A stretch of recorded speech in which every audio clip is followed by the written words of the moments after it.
Good evening, नमस्कार साथियों। उम्मीद है आप सभी लोग अच्छे होंगे और आप सभी लोग अपनी तैयारी सुचारू रूप से कर रहे होंगे। साथियों बने रहें, क्योंकि लगभग 1 से 2 महीने के अंदर आपको टीजीटी पीजीटी की नई वैकेंसी को देखने मिल रही है आप लोगों को उत्तर प्रदेश में। तो बेहतरीन तरीक़ा से आप तैयारी करते रहें। साथियों इस बार आपको पेपर निकालना है गारंटी के साथ। जो विद्यार्थी हमारे एल टी ग्रेड में रह गए किसी वजह से, तो हम ये कहना चाहेंगे कि वो लोग आगामी वैकेंसी टीजीटी पीजीटी की आ रही है, उसमें आप लोग बेहतरीन परफॉर्मेंस के साथ अपना पेपर देंगे और तैयारी कराएंगे हम, करेंगे आप, बस रास्ता दिखाएंगे हम, चलेंगे आप। तो भाई ये शिक्षक तो आप केवल रास्ता दिखाता है, चलना तो स्टूडेंट को स्वयं पड़ता है ना। तो साथियों लास्ट सेशन में हम लोग राजनीतिक विचारकों में पढ़ रहे थे अरस्तु को, और अरस्तु के बारे में हम लोगों ने देख चुके हैं। अरस्तु का राज्य पर विचार देख चुके हैं, अरस्तु का परिवार और संपत्ति पर विचार देख चुके हैं। आज हम लोग देखेंगे जो अरस्तु थे, अरस्तु का दास प्रथा पर क्या विचार है और अरस्तु का न्याय पर क्या विचार है, ये देखेंगे। तो अरस्तु का दास प्रथा पर क्या विचार है, अरस्तु का दास प्रथा पर और न्याय पर विचार, तो ये दोनों विचार आज हम लोग देखेंगे। तो चलिए साथियों टॉपिक डाल दीजिए, अरस्तु का दास प्रथा पर विचार। अरस्तु का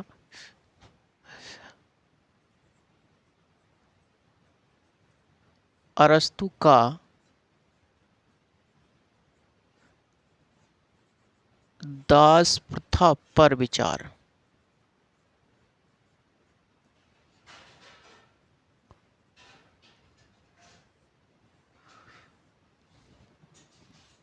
तो अरस्तु का दास प्रथा पर विचार।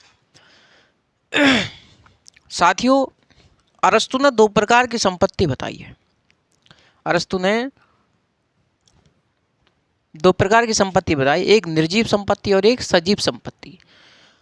निर्जीव संपत्ति वह होती है जो कृषि से प्राप्त संपत्ति होती है, वहीं सजीव संपत्ति वह होती है जो दासों से प्राप्त संपत्ति होती है। तो उस समय यूनानी अर्थव्यवस्था के ये दोनों साधन हुआ करते थे, यानी निर्जीव संपत्ति और सजीव संपत्ति, ये दोनों संपत्तियां यूनानी अर्थव्यवस्था का आधार हुआ करती थी, ये अरस्तु कहते हैं। जहां साथियों प्लेटो ने दास प्रथा का मौन होकर के समर्थन किया, वहीं अरस्तु ने दास प्रथा का खुल करके समर्थन किया। दास प्रथा का खुल के समर्थन किया अरस्तु ने कहा कि साथियों जो दास होते हैं उनके साथ मानवीय व्यवहार करना चाहिए, मानवता का उनके साथ व्यवहार करना चाहिए, और दासों का प्रयोग घरेलू काम धंधों में होना चाहिए। दासों का प्रयोग घरेलू काम धंधों में होना चाहिए। अरस्तु ने साथियों दास प्रथा को प्राकृतिक आधार पर भी क्या ठहराया, उचित ठहराया है, उचित ठहराया। अरस्तु ने कृत्रिम दास की भी चर्चा की है। कृत्रिम दास वह दास होते हैं जो युद्ध में बंदी बना लिए जाते हैं। तो इतनी क्लियर बात समझ में आई। अरस्तु ने साथियों निम्नलिखित आधार पर दास प्रथा को उचित ठहराया। कुछ आधार थे उनके,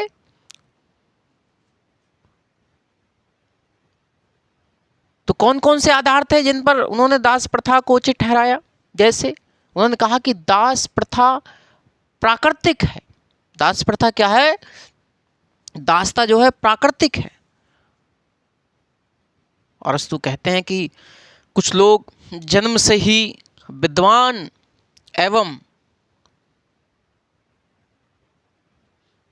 और बुद्धिमान होते हैं, समझदार होते हैं, जो स्वामी बनने के लिए ही पैदा होते हैं, और कुछ लोग जन्म से ही मूर्ख और बुद्धिहीन होते हैं, जो दास बनने के लिए ही पैदा होते हैं।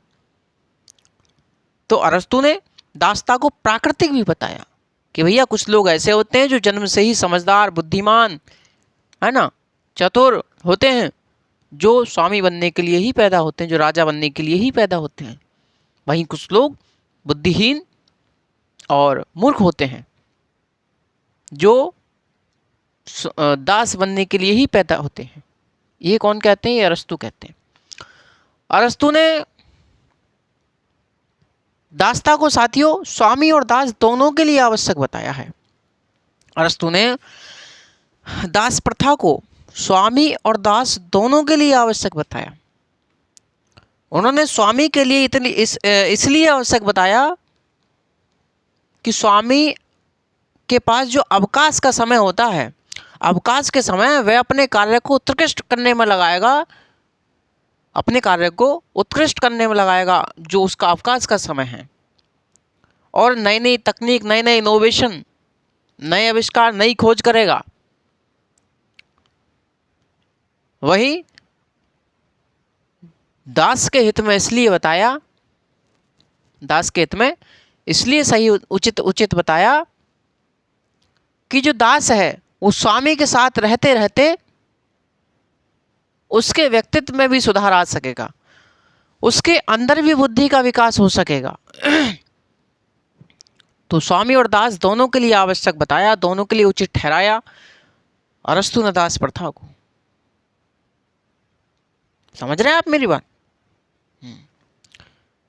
इन्होंने साथियों दासता को कैसा बताया? दासता को नैतिक भी बताया कि दासता क्या है, नैतिक है। उन्होंने कहा कि कुछ लोग ऐसे होते हैं जो दूसरों की संगत से ही सीखते हैं, और दूसरों के संगत से सीखने के साथ साथ वह दूसरों के निर्देशों और आदर्शों निर्देशों और आज्ञाओं पर ही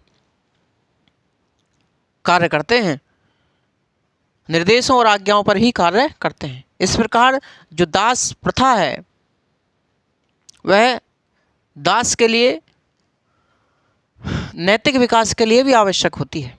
यानी दास के नैतिक विकास के लिए क्या है? आवश्यक है, क्योंकि दास स्वामी के साथ रहते रहते अपनी बुद्धि, उनमें बुद्धि का विकास हो जाएगा। तो दासता नैतिक इसलिए है, दासता नैतिक इसलिए है, दासता सामाजिक है। अरस्तु ने कहा कि जब स्वामी और दास अपने अपने कर्तव्यों का पालन करेंगे तो सामाजिक हितों की सिद्धि स्वयं हो जाएगी, सामाजिक हितों की सिद्धि स्वयं हो जाएगी। ये कहते हैं अरस्तु। तो लिखिए साथियों इसके बारे में, इसके बारे में आप लोग लिखिएगा साथियों।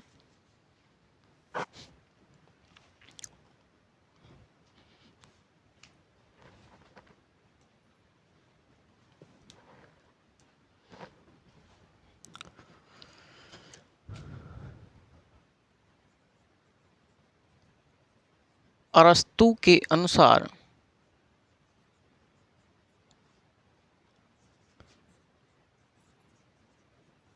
दो प्रकार की संपत्ति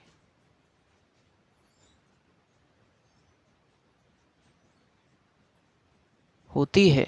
कौन कौन से प्रकार की भैया?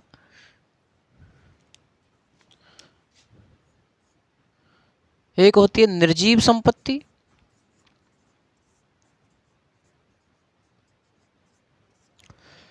और दूसरी होती है सजीव संपत्ति। ठीक। निर्जीव संपत्ति वह संपत्ति होती है जो कृषि से प्राप्त संपत्ति होती है, कृषि से प्राप्त संपत्ति। वहीं सजीव संपत्ति वह संपत्ति होती है जो दासों से प्राप्त होती है, दासों से प्राप्त संपत्ति। ठीक है। और यही दोनों क्या थी? यही दोनों यूनानी अर्थव्यवस्था का आधार थी, यूनानी अर्थव्यवस्था का आधार,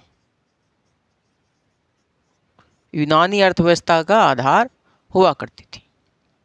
समझ रहे हैं आप मेरी बात? जहां प्लेटो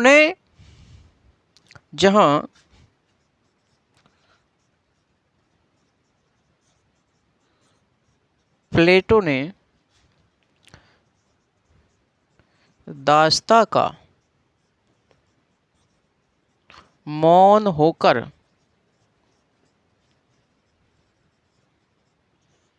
समर्थन किया, वहीं अरस्तु ने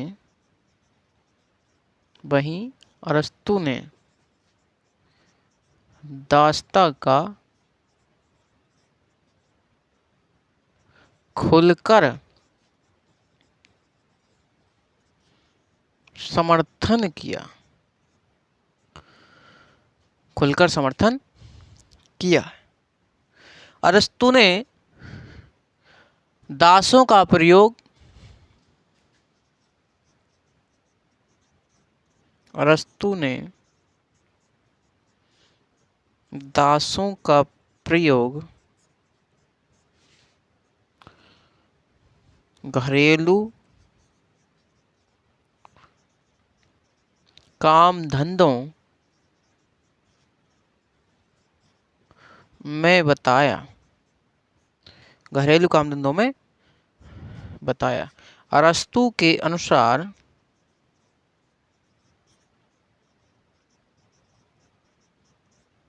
अरस्तु के अनुसार दासों के साथ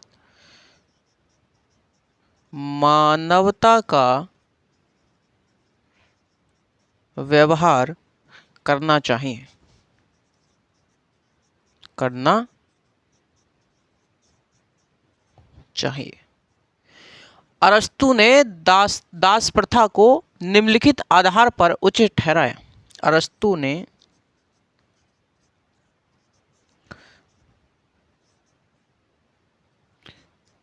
दास प्रथा को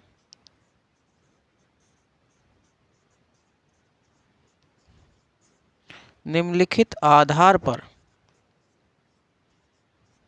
उचित ठहराया।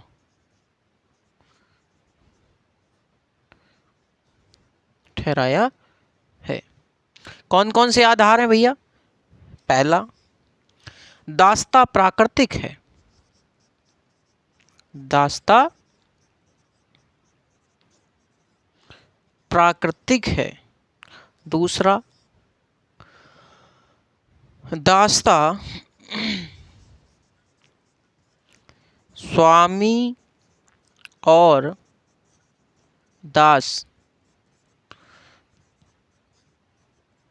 दोनों के लिए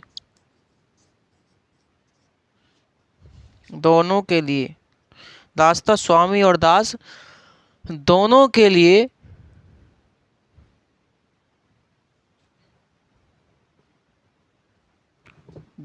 लिए आवश्यक है।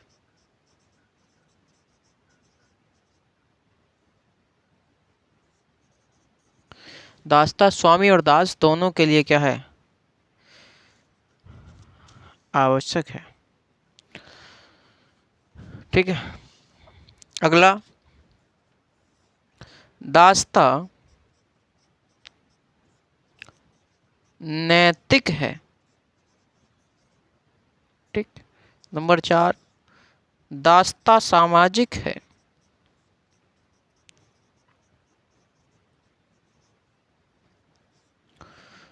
सामाजिक है। ठीक है। तो ये निम्नलिखित आधार पर उचित ठहराया है। तो लिखिए सबसे पहले,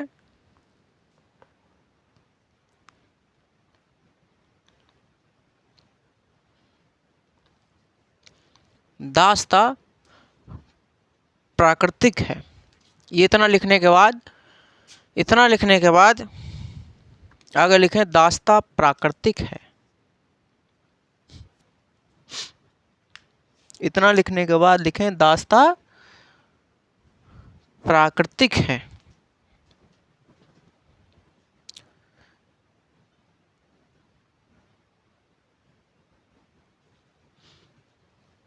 चलिए लिखें, अरस्तु के अनुसार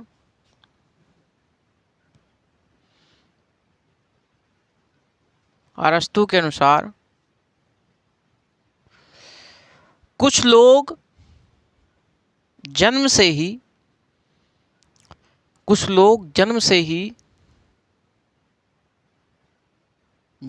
ही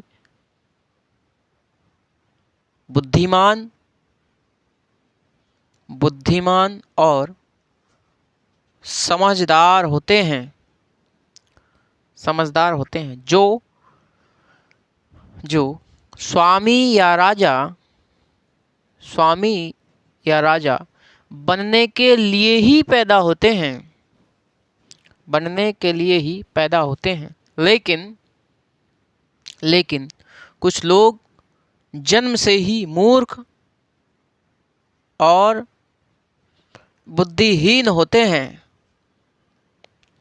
जो दास बनने के लिए ही, जो दास बनने के लिए ही जन्म लेते हैं, जो दास बनने के लिए ही जन्म लेते हैं।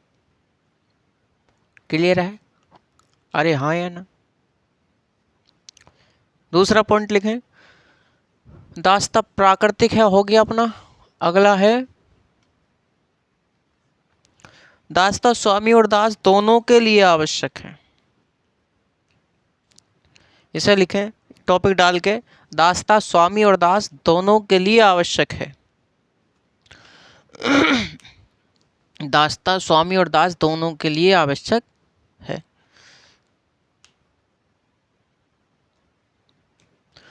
अरस्तु ने दासता को स्वामी और दास दोनों के लिए उचित बताया है, उचित बताया है। दासता स्वामी के हित में इसलिए है, दासता स्वामी के हित में इसलिए उचित है कि स्वामी अवकाश के समय, अवकाश के समय अपने कार्यों को, अपने कार्यों को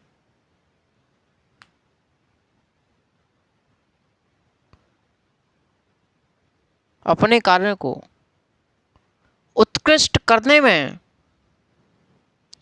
उत्कृष्ट करने में अपना समय लगाएगा।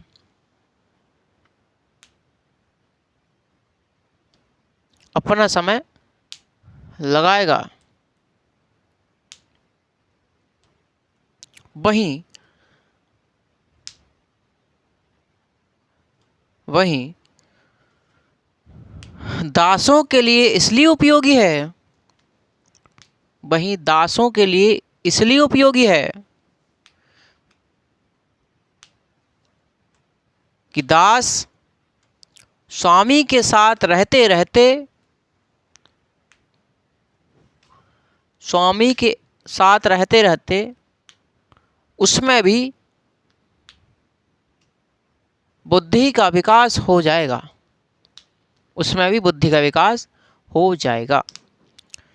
तो ये था साथियों हमारा स्वामी और दास दोनों के लिए आवश्यक है। अगला है अपना, दासता नैतिक है, दासता नैतिक है। लिखिए, अरस्तु ने दासता को नैतिक भी बताया है, नैतिक भी बताया है।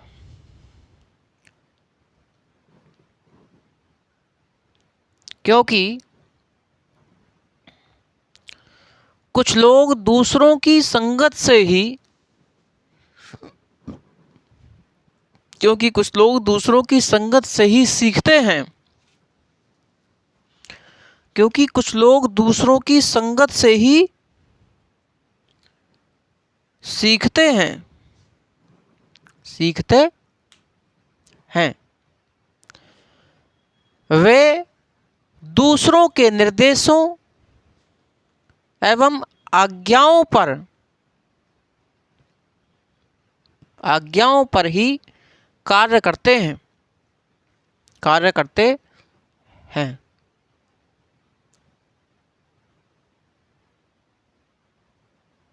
इस प्रकार दास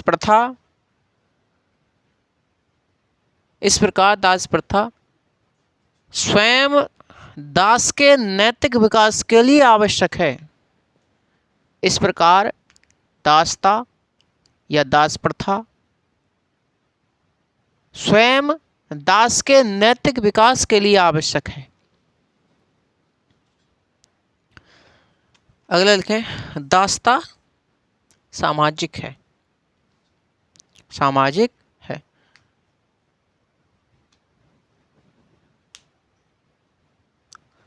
अरस्तु के अनुसार जब स्वामी और दास अपने अपने कर्तव्यों का पालन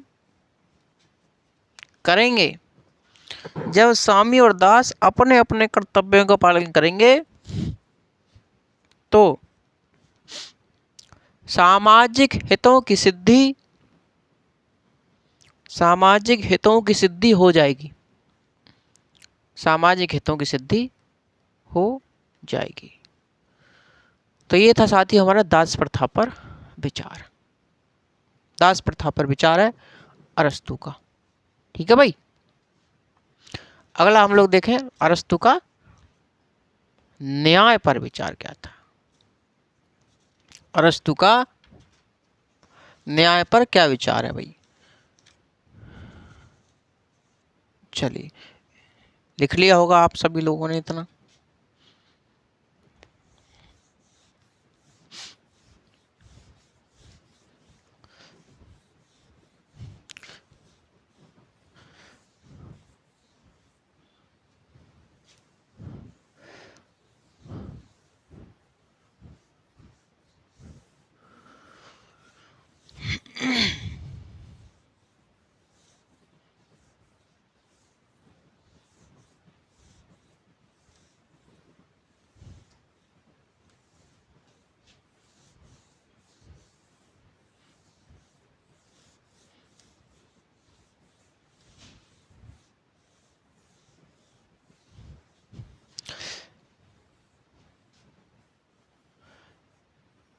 अगला टॉपिक अपना अरस्तु का न्याय पर क्या विचार था।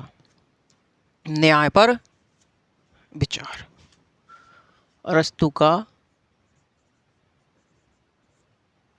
न्याय पर विचार,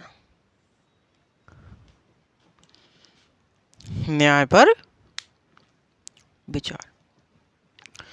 अरस्तु के अनुसार जो न्याय है, न्याय सदाचार का पर्याय है साथियों।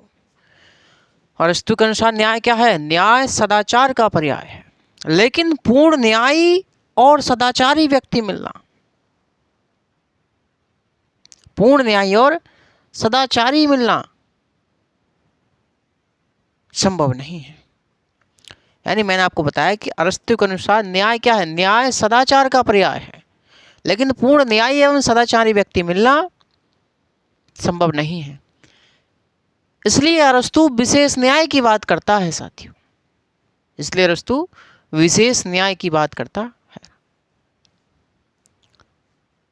एक कथन है अरस्तु का कि प्रत्येक व्यक्ति को उसका उचित भाग मिल जाना ही न्याय है। यानी प्रत्येक व्यक्ति को उसका उचित भाग मिल जाना ही न्याय है।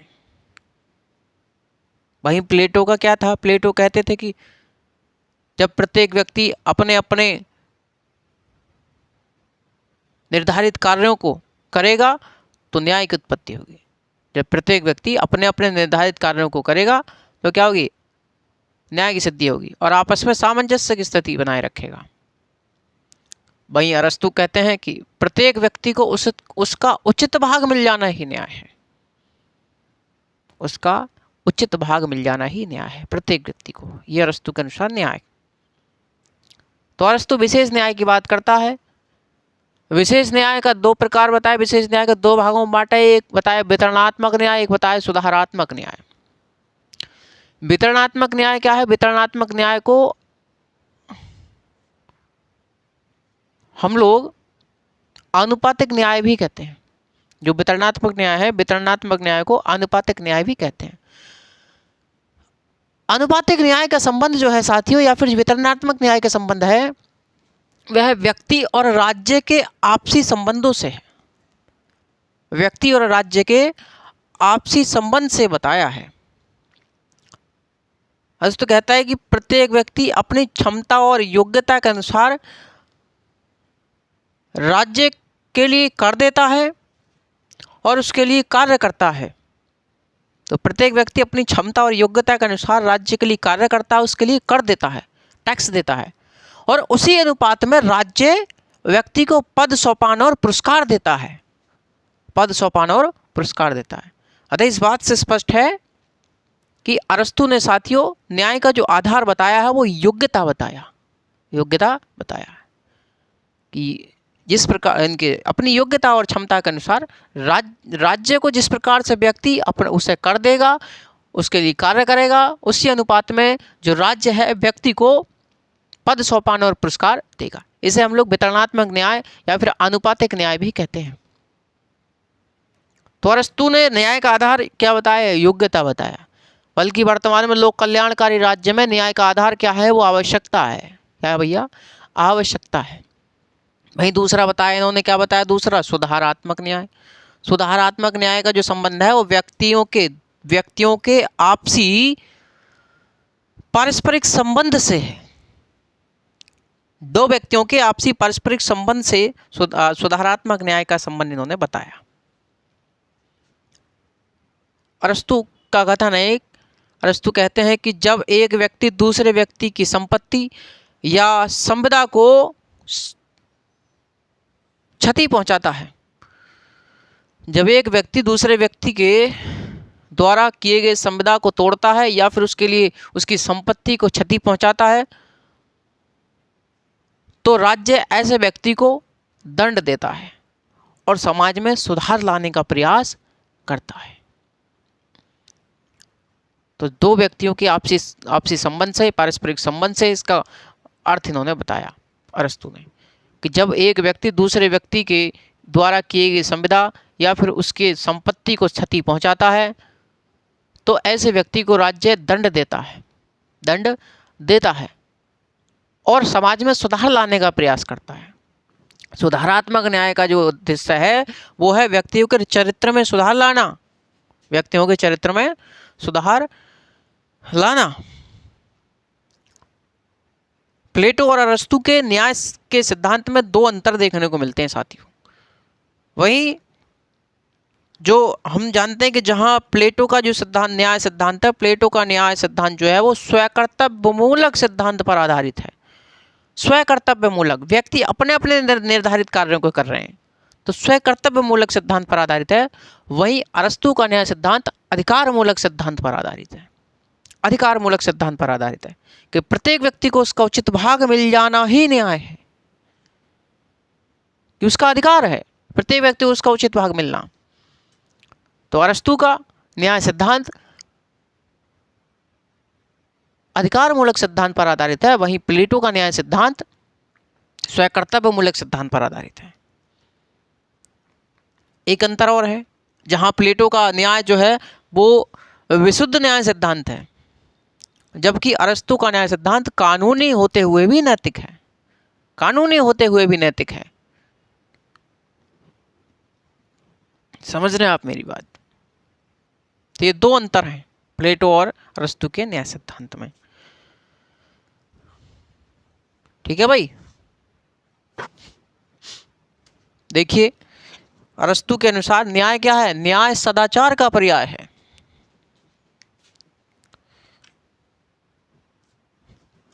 अरस्तु के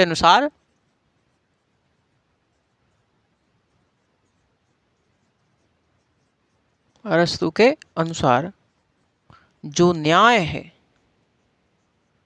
न्याय सदाचार का पर्याय है, लेकिन पूर्ण न्यायी एवं सदाचारी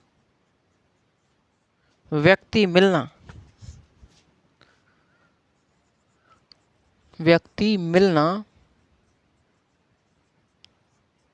संभव नहीं है।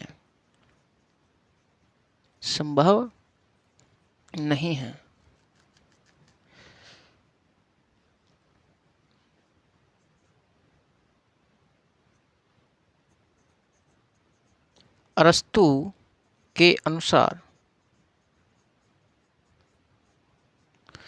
कि प्रत्येक व्यक्ति को प्रत्येक व्यक्ति को उसका उचित भाग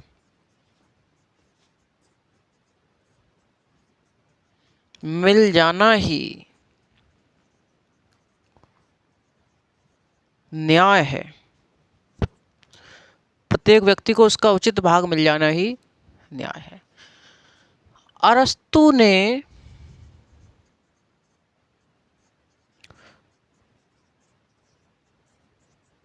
विशेष न्याय की बात की है,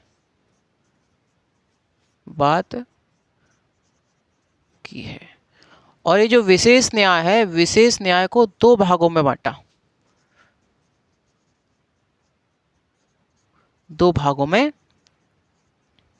है। विशेष न्याय को दो भागों में बांटा है। एक वितरणात्मक न्याय, इसे ही हम लोग आनुपातिक न्याय कहते हैं। आनुपातिक न्याय, ठीक। दूसरा इन्होंने बताया सुधारात्मक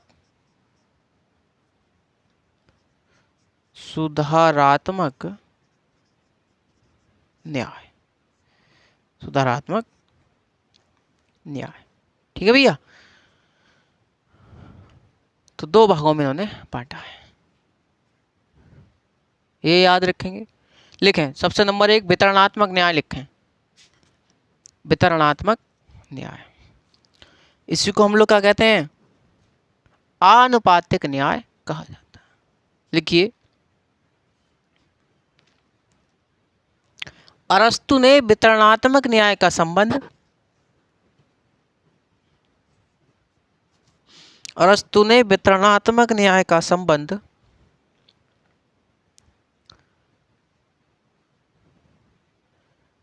अरस्तु ने वितरणात्मक न्याय का संबंध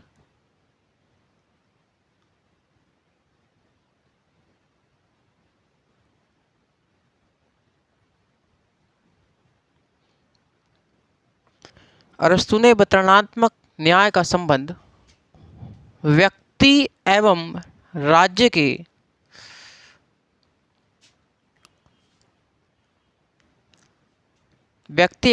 के बीच संबंधों से बताया है। व्यक्ति एवं राज्य के बीच संबंधों से बताया है।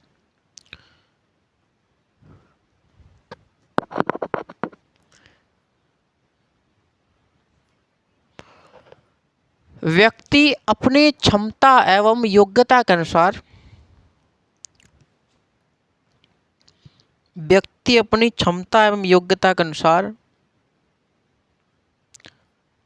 राज्य के लिए कार्य करता है एवं उसे कर देता है। उसी अनुपात में राज्य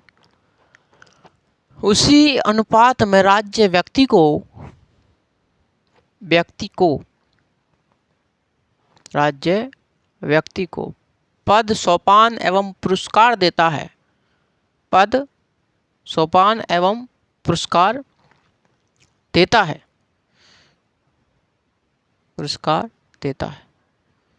अतः स्पष्ट है कि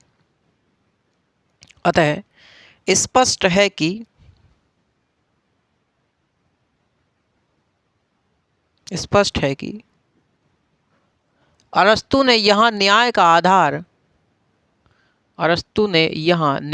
आधार योग्यता बताया, जबकि वर्तमान लोक कल्याणकारी राज्य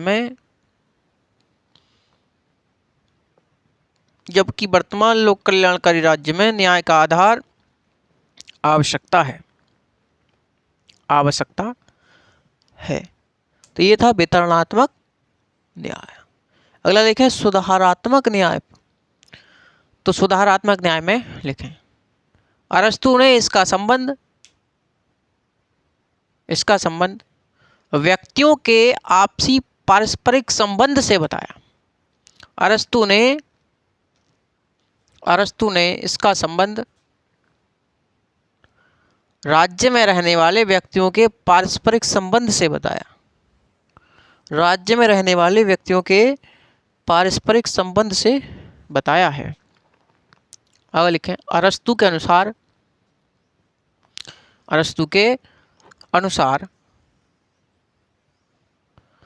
जब एक व्यक्ति दूसरे व्यक्ति के द्वारा किए गए संविदा को तोड़ता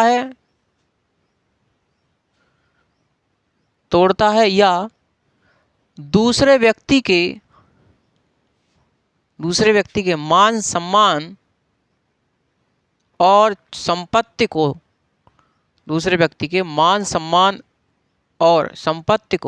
क्षति पहुंचाता है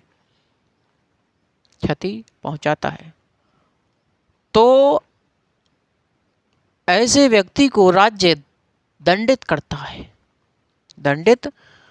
है और समाज में सुधार लाने का प्रयास करता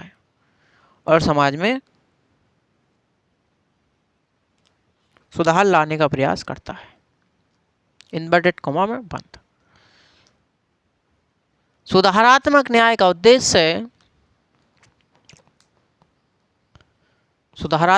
उद्देश्य व्यक्ति के चरित्र में सुधार करना है।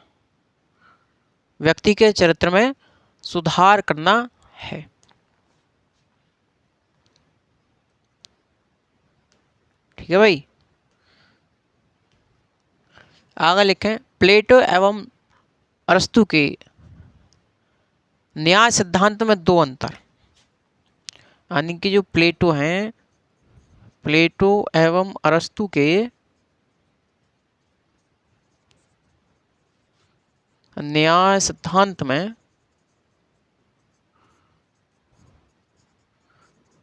दो अंतर निम्नलिखित हैं। ठीक है भैया, पहला, जहां प्लेटो का न्याय स्वयं कर्तव्यमूलक सिद्धांत पर आधारित है, वहीं अरस्तु का न्याय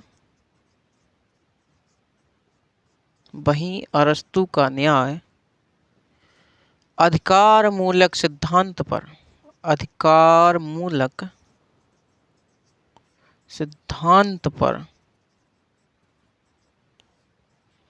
आधारित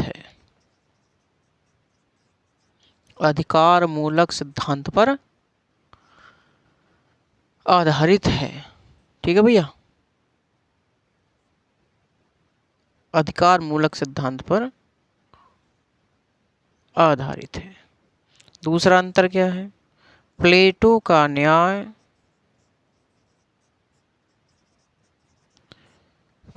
न्याय विशुद्ध न्याय सिद्धांत है। विशुद्ध न्याय सिद्धांत है। तो प्लेटो का न्याय सिद्धांत विशुद्ध न्याय सिद्धांत है, जबकि अरस्तु का न्याय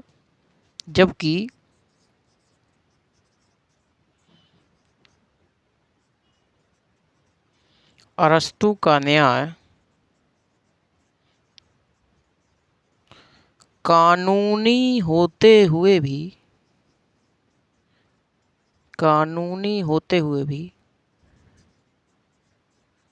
नैतिक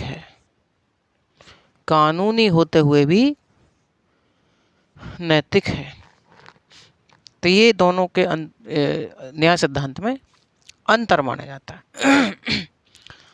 आगे हम लोग बात करेंगे साथियों नेक्स्ट सेशन में, जो अरस्तु ने राज्य और जो संविधान का वर्गीकरण किया है उस पर हम लोग बात करेंगे साथियों। प्राचीन काल में साथियों हम जानते हैं कि जो प्लेटो ने भी राज्य का वर्गीकरण किया था, लेकिन वो व्यवस्थित रूप में नहीं था। आगे चल करके अरस्तु ने जब राज्य या संविधान का वर्गीकरण किया तो व्यवस्थित और वैज्ञानिक तरीके से किया है। व्यवस्थित और वैज्ञानिक तरीके से उन्होंने राज्य या संविधान का वर्गीकरण किया, और यही कार्य आधुनिक काल में मैकियावेली ने किया था साथियों। आधुनिक काल में यही कार्य मैकियावेली ने किया था।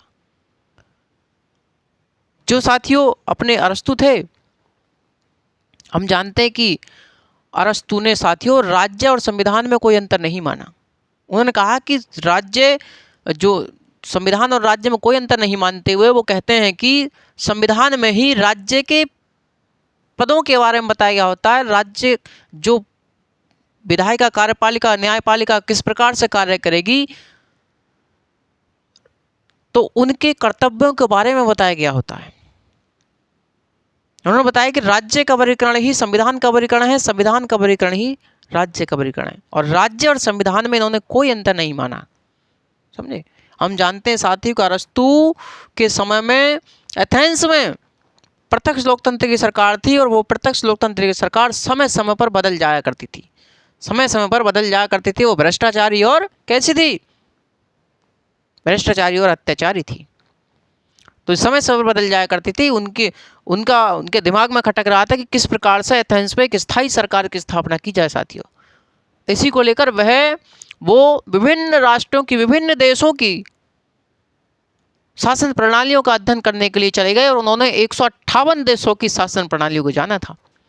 158 देशों की शासन प्रणाली को, 158 देशों के संविधान को उन्होंने जाना। उन्होंने देखा कि कहीं तो एक व्यक्ति का शासन है, कहीं कुछ व्यक्तियों का शासन है, कहीं उन्होंने देखा कि बहुत सारे व्यक्तियों का शासन है। समझ रहे हो? तो कहीं तो राजतंत्र है, कहीं कुलीन तंत्र है, कहीं उन्होंने देखा कि संवैधानिक तंत्र है, बहुतंत्र है, लोकतंत्र है। समझ रहे मेरी बात? तो उन्होंने प्रत्येक शासन प्रणाली के दो गुण बताए, एक उत्कृष्ट गुण, एक निकृष्ट गुण, और इन शासन प्रणालियों को दो आधारों पर बांटा, एक संख्या के आधार पर और एक गुणों के आधार पर। और जो हम जानते हैं कि अरस्तु ने साथियों हमेशा सत्ता को मध्य वर्ग के हाथों में सौंपने का प्रयास किया। उसे ही उन्होंने संवैधानिक तंत्र कहा, पॉलिटी नाम दिया। उनका एक कथन था कि यदि सत्ता अमीर लोगों के हाथ में चली जाए तो वो क्या हो जाते हैं? वो निरंकुश हो जाती है। वहीं सत्ता अगर गरीब लोगों के हाथ में चली जाए तो वो भ्रष्टाचारी हो जाते हैं। तो अरस्तु ने हमेशा मध्य वर्ग के हाथों में सत्ता सौंपने का कार्य किया। इसी को उन्होंने स्वर्णिम मध्यमान की संज्ञा प्रदान करी। संवैधानिक तंत्र कहा इन्होंने इसे, पॉलिटी नाम दिया, बहुतंत्र कहा, बहुतायत तंत्र कहा। तो आगे बात करेंगे नेक्स्ट सेशन में इसके बारे में। ठीक है भाई? तो आज के लिए बस इतना ही। जुड़े रहें, तैयारी करते रहें साथियों, मस्त होकर के। ठीक है? मिलते हैं आप नेक्स्ट सेशन में। जब तक के लिए धन्यवाद, नमस्कार, जय हिंद।